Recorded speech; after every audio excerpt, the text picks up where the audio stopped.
7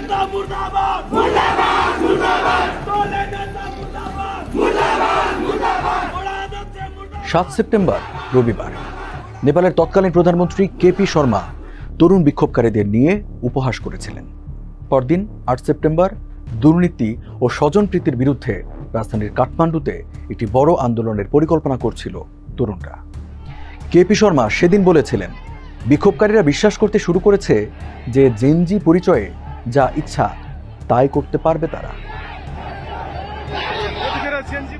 এই মন্তব্যের 48 ঘন্টা না কাটতেই সাবেক প্রধানমন্ত্রীতে পরিণত হন কেপি শর্মা। জেনজি বিক্ষোভকারীরা এখন সিদ্ধান্ত নেবে কে এখন নেতৃত্ব দেবে নেপালের। 8 সেপ্টেম্বর সোমবার পুলিশের গুলিতে নিহত হন অন্তত 19 জন। এতে উত্তেজনা বাড়ে নেপাল জুড়ে। 9 সেপ্টেম্বর বিক্ষোভকারীরা পার্লামেন্ট ভবনের পাশাপাশি বেশ কয়েকজন বিশিষ্ট রাজনীতিকের বাড়িতে আগুন দেয়। অবস্থা বুঝে কেপি শর্মার মন্ত্রিসভার সদস্যরা পদত্যাগ করেন। একদিকে সহিংস বিক্ষোভ, অন্যদিকে মন্ত্রিসভায় পদ ছাড়ার হিড়িক। দুয়ে মিলে অকুল সাগরে পড়েন প্রধানমন্ত্রী কেপি শর্মা, বাধ্য হন পদত্যাগে। 2022 সালে শ্রীলঙ্কা এবং 2024 সালে বাংলাদেশেও একই রকম আন্দোলনের পর সরকার উৎখাতের নজির দক্ষিণ এশিয়ার ভূরাজনীতিতে ব্যাপক প্রভাব ফেলেছে। বিষয়টি অকপটে স্বীকার করেছে নেপালের তরুণ বিক্ষোভকারীরাও। বিশেষজ্ঞদের মতে নেপালের রাজনৈতিক টানাপোড়েন কেবল 3 কোটি মানুষের এই দেশটির জন্যই নয়, বরং পুরো অঞ্চল এমনকি বিশ্বের ওপরও ফেলতে পারে প্রভাব। আর এমনটা মনে করার পেছনে রয়েছে নেপালের অস্থির রাজনৈতিক ইতিহাস এবং ভারত, চীন ও পাকিস্তানের মধ্যে ভারসাম্য রক্ষার দীর্ঘদিনের ঐতিহ্য।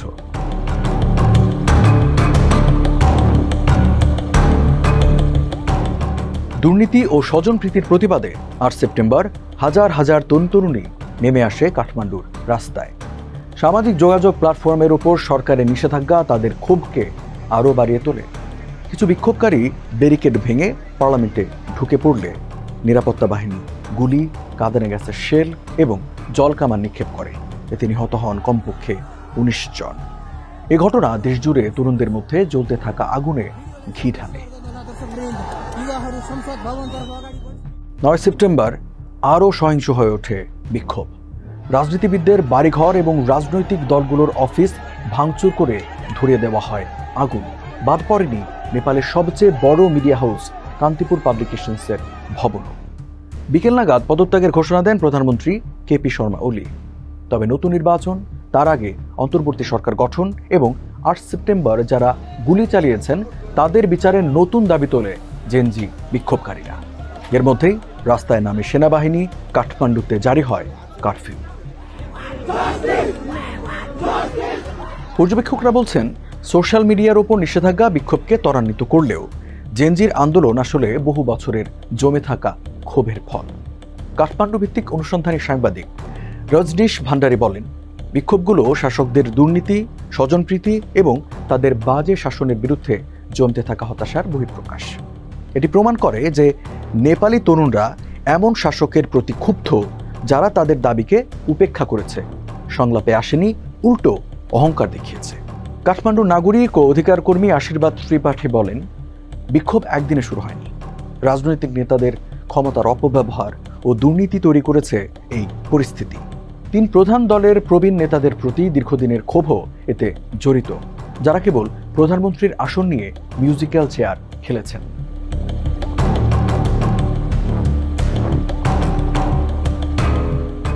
তবে নেপালের ঘটনাবলী কেবল দেশটির ভেতরেই নয়, বরং বাইরেও গুরুত্বপূর্ণ। বিশ্বের 14টি সর্বোচ্চ শৃঙ্গের মধ্যে 8টি রয়েছে হিমালয়ের দক্ষিণ ঢালে অবস্থিত এই অঞ্চল বিস্তৃত দেশটিতে। পূর্ব পশ্চিমে 885 কিলোমিটার, উত্তর দক্ষিণে 193 কিলোমিটার বিস্তৃত নেপালের উত্তরে চীন আর দক্ষিণ পূর্ব ও পশ্চিমে ভারত। ঐতিহাসিকভাবে ভারতের কাছাকাছি হলেও নেপালের বৈদেশিক সম্পর্ক দেশীয় রাজনীতির সঙ্গে তাল মিলিয়ে প্রতিনিয়ত বদলেছে। সাম্প্রতিক বছরগুলোতে বেইজিংয়ের দিকে ঝুঁকে পড়তে দেখা গিয়েছিল কেপি শর্মাকে। তার ক্ষমতাচ্যুতির পর নতুন জল্পনা শুরু হয়েছে, এবার কার দিকে ঝুঁকবে নেপাল। সমাজবিজ্ঞানী লোকরঞ্জন পারাজাউলি বলেন, পরবর্তী শাসক কোনো দলের নয়, বরং এমন একজন হবেন যার উপর আস্থা রাখতে পারবে সেনাবাহিনী। তবে কাঠমান্ডুর এক মানবাধিকার কর্মী নাম প্রকাশ না করার শর্তে বলেন, নতুন নেতার পরিচয় যাই হোক না কেন, ভারত ও চীন উভয়েই এমন একটি সরকার চাইবে যা স্থিতিশীল এবং তাদের স্বার্থকে সম্মান করবে। অধিকার কর্মী আশীর্বাদ ত্রিপাঠী নেপালের ঐতিহাসিক ভারসাম্য রক্ষার উপর জোর দেন। বলেন, সবসময়ই চীন ও ভারতের সঙ্গে বন্ধুত্বপূর্ণ সম্পর্ক ছিল নেপালের। দক্ষিণে ভারত ও উত্তরে চীনের সঙ্গে সাংস্কৃতিক মিল থাকা সত্ত্বেও নেপালের নীতি সবসময় উভয় দেশের মধ্যে ভারসাম্য বজায় রাখা। আমরা তা অব্যাহত রাখব।